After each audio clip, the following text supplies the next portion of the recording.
A capo classifica c'è la Roller Matera con 6 punti in 2 giornate, frutto di 2 vittorie. Taccardi Rebecca della Rotellistica Matera.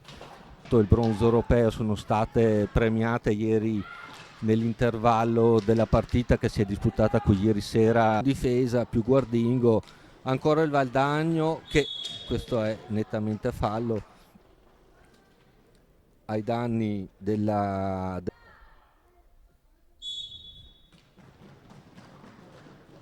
Trova lo smarcamento, ma la Ganassi non cade nella finta ed è molto brava a sventare il pericolo. La Galotta è rapidissima la nostra Rubega e l'ha Nacerato sigla più che meritato 1-0.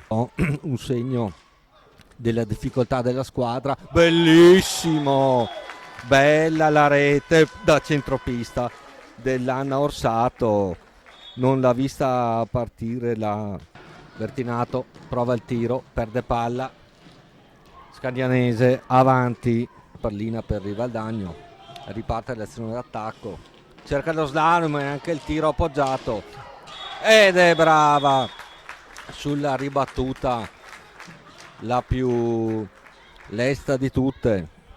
Sato, Cerato, tentata dal tiro, la prova e insacca il 4-0. Bello, gran bella azione, strutturata, molto brava, l'ha parlato Teresa, oggi poco impegnata. Ancora la Berti che segna la rete del 4-1. Prova il tiro da centropista, non si fa sorprendere da parlato. Cos'è? Rigore per la Scandianese. Opterà.